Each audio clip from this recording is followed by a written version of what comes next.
যদি নৰেন্দ্ৰ মোদীক আপোনালোকে ভোট নিদিলেহেঁতেন NDFB ল'ৰাবিলাক আজিও মাকৰ ঘৰলৈ ঘূৰি নাহিলহেঁতেন। প্ৰফুল্ল মহন্ত মুখ্যমন্ত্ৰী আছিলে, তৰুণ গগৈ 15 বছৰ মুখ্যমন্ত্ৰী আছিলে। क'क्राझारनि सिनारि बियो लोगोफोर नै बिउटिफुल क'क्राझार टाउनाव माबायदि महर लादों नै देखायनो नागिरदों नायलांबाय थादो क'क्राझार सहरनि बिउटिफुल सिनारि दा 7टा जाबाय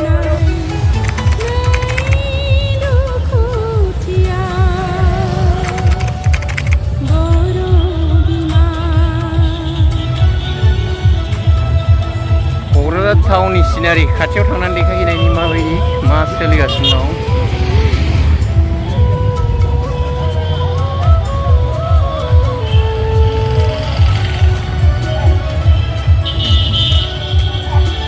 थांगासिनो दं आङो खाथियाव हायार सेकेन्डारि फिल्ड क'क्राझार अभार ब्रिजनि गाहायाव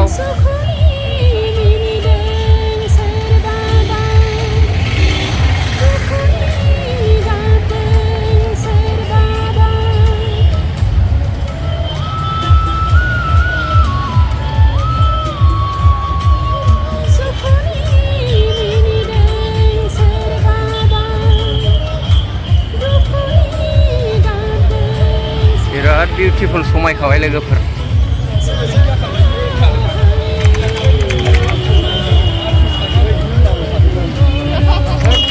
खाथियाव थांथारबावनि मा दं ओइ गाहायाव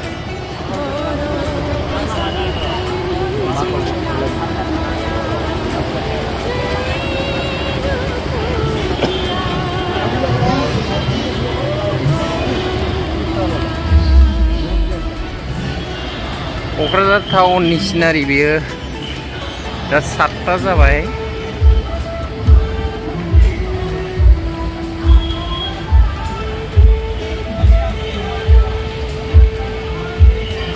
खाथियाव देखायहैथारनि खाथियाव थांबावनानै मा दं नायनो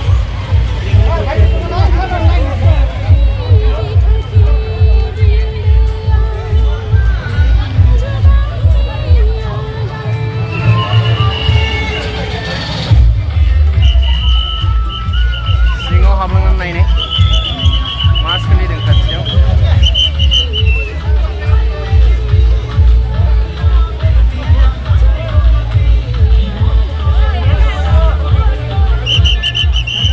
लामायानो गैया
UPPL, Narendra Modi, Narendra Modi.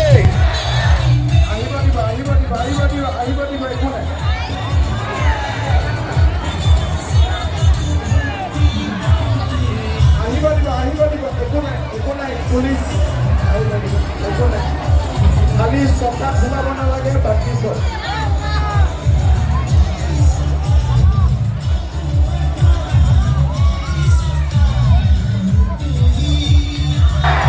Bharat Mata की BJP BJP UPPL Narendra Modi Pramod करो जयंत बसुमतारी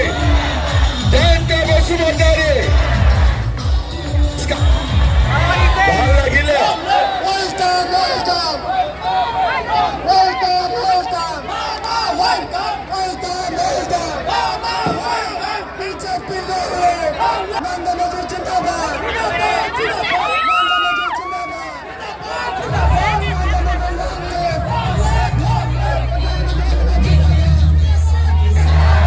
बीजेपी UPPL नरेंद्र मोदी प्रमोद करो जयंत बसुमतारी 2014 চনত যদি নৰেন্দ্ৰ মোদীক আপোনালোকে ভোট নিদিলেহেঁতেন NDFB ল'ৰাবিলাক আজিও মাকৰ ঘৰলৈ ঘূৰি নাহিলহেঁতেন আজি বিজেপি চৰকাৰ যদি 3 বছৰ আগতে আপোনালোকে নবনালেহেঁতেন অসমৰ পৰা বন্দুক আৰু বমৰ শব্দবিলাক নোহোৱা হৈ নগ'লহেঁতেন আজি অসমত মানুহে অৰুণোদয় বসুন্ধৰা চৰকাৰী চাকৰিৰ কথা আলোচনা নকৰিলেহেঁতেন আজি মানুহে অসমমালা ৰাস্তাৰ কথা আলোচনা নকৰিলেহেঁতেন আজি মানুহে জীৱনক লৈ প্ৰশ্ন আৰু উত্তৰ বিচাৰি ঘূৰি থাকিলেহেঁতেন আজি মেডিকেল কলেজ হৈছে ইউনিভাৰ্চিটি হৈছে ডাঙৰ ফ্লাইঅভাৰ হৈছে অসমত সেমিকণ্ডাক্টৰ ইণ্ডাষ্ট্ৰী আহিছে শান্তিৰ আধাৰত শান্তি হৈছে কাৰণে এতিয়া কোনেও ভয় খাব নালাগে শান্তি হোৱা কাৰণে কিজানি ময়ে অসমৰ প্ৰথম মুখ্যমন্ত্ৰী যোনে 2021 চনত আৰু আজি কোকৰাঝাৰৰ ৰাজপথত সমদল কৰিবলৈ সাহস কৰিছো মোৰ আগত তৰুণ গগৈ 15 বছৰ মুখ্যমন্ত্ৰী আছিলে হিতেশ্বৰ শইকীয়া মুখ্যমন্ত্ৰী আছিলে প্ৰফুল্ল মহন্ত মুখ্যমন্ত্ৰী আছিলে কোকৰাঝাৰৰ ৰাজপথত খোজ কাঢ়িবৰ বাবে কোনেও সাহস কৰা নাছিলে এয়া অসমৰ জিয়া ইতিহাস প্ৰফুল্ল মহন্ত 10 বছৰ মুখ্যমন্ত্ৰী আছিলে কোকৰাঝাৰৰ হোটেল এখনত বহি চাহ খাবৰো কেতিয়াও সাহস কৰিব পৰা নাছিলে তৰুণ গগৈ 15 বছৰ মুখ্যমন্ত্ৰী আছিলে কোকৰাঝাৰৰ কোনোবা এটা মানুহৰ ঘৰত বহি একাপ চাহ খোৱাৰো সাহস নাছিলে পুলিচ আহিব লাগিব মিলিটাৰী আহিব লাগিব তেতিয়া মই আহিব পাৰিম আৰু আজি সেইখন অসমৰে মুখ্যমন্ত্ৰী কোকৰাঝাৰৰ ৰাজপথত ৰাতি 8:30 বজাত ওচৰত পুলিচ নাই মই থিয় হৈ আছো হয়নে নহয় এতিয়া মোৰ আৰু মানুহৰ মাজত কিমান ডিষ্টেন্স আছে একোটো নাই পুলিচ আছে ওচৰত এতিয়া যদি মোক আপুনি কিবা এটা কৰিও দিয়ে মোক বাঁচাওতাই কোনো নাই কোনোবা আছে নেকি এতিয়া ঠিক আছে যে আজি কোকৰাঝাৰত শান্তিৰ কপৌজুৰি আজি উৰি আছে ইয়াত এতিয়া বন্দুক আৰু গুলিৰ শব্দ নাই এতিয়া আমি ভৱিষ্যতলৈ চাম আমি নতুন বড়োলেণ্ড নিৰ্মাণ কৰিম আমি এখন নতুন অসম নিৰ্মাণ কৰিম য'ত শান্তিৰ কপৌ উৰিব সমৃদ্ধিৰ বাতৰি আহিব আৰু অসম ভাৰতৰ সৰ্বশ্ৰেষ্ঠ ৰাজ্যত পৰিণত হ'ব শ্ৰদ্ধা ৰাইজ আমি জীৱনত অসমীয়া মানুহে বঙালী মানুহে নেপালী মানুহে, গোৰ্খা মানুহে, বড়ো মানুহে, হিন্দু, মুছলমান, খ্ৰীষ্টিয়ান, আমি যিয়েই ধৰ্মক বিশ্বাস নকৰোঁ কিয়, আটাইতকৈ ডাঙৰ ধৰ্ম হ'ল মানুহক কৃতজ্ঞতা জনোৱা। তাতকৈ ডাঙৰ ধৰ্ম একো নাই। গ্ৰেটিচিউডতকৈ ওপৰত একো ধৰ্ম নাই। মোদী ডাঙৰীয়া য'তেই আছে কুশলে থাকক। আমি সকলোৱে মোদীক ভোট নিদিওঁ, মোদীক আশীৰ্বাদ দিম। মেচিনত যে ট্ৰেক্টৰত ভোট দিম, সেইটো ভোট নহয়, মোদীক আমি আশীৰ্বাদ দিম, তেওঁ যাতে ভাৰতখনত এনেকে আগুৱাই লৈ গৈ থাকে। হয়নে নহয়? কোনোবাই ক'ব বিজেপি উঠিলে আমিতো দিলোহেঁতেন, ট্ৰেক্টৰক নিদিওঁ। বড়োলেণ্ডত ট্ৰেক্টৰ আৰু পদুমৰ ৰাজনীতি নহয়। বড়োলেণ্ডত হৃদয়ৰ লগত হৃদয়ক জড়িত কৰা ৰাজনীতি হয়। ট্ৰেক্টৰ আৰু পদুম যেতিয়ালৈকে বড়োলেণ্ডত একেলগে থাকিব, তেতিয়ালৈকে বড়োলেণ্ডত শান্তি থাকিব। আজি যিসকলে বড়োলেণ্ডত শান্তি নিবিচাৰে, তেওঁলোকে ট্ৰেক্টৰ আৰু পদুমক বেলেগ বেলেগ কৰিব খোজে, যে ট্ৰেক্টৰ একফালে যাওক আৰু পদুম একফালে যাওক। কিন্তু অসমৰ মুখ্যমন্ত্ৰী হিচাপে মই বুজি পাওঁ যে ট্ৰেক্টৰ আৰু পদুম যেতিয়ালৈকে একেলগে থাকিব, বড়োলেণ্ডত আৰু বন্দুকৰ ৰাজনীতি নহ'ব, বড়োলেণ্ডত মানুহৰ ৰাজনীতি হ'ব। আজি যিসকলে সেই পুৰণা দিন ঘূৰাই আনিব খোজে, তেওঁলোকে উপদেশ দিয়ে যে পদুম হ'লে ভোট দিলোহেঁতেন, ট্ৰেক্টৰ কাৰণে অলপ আমাৰ দিগদাৰ লাগে। কিয় দিগদাৰ লাগে? ট্ৰেক্টৰৰো প্ৰধানমন্ত্ৰী মোদী, পদুমৰো প্ৰধানমন্ত্ৰী মোদী, দুইজনৰে প্ৰধানমন্ত্ৰী মোদী। আপোনালোকে সদায় বিচাৰিব, মোতকৈও বড়োলেণ্ডবাসীয়ে সদায় বিচাৰিব যাতে ট্ৰেক্টৰ আৰু পদুম সদায় একেলগে থাকে, যাতে বড়োলেণ্ডত চিৰ শান্তি সদায় থাকিব পাৰে। আমি সকলোৱে যাতে জীৱন আৰু জীৱিকা আমি সুন্দৰভাৱে আমি আগবঢ়াই লৈ যাব পাৰোঁ।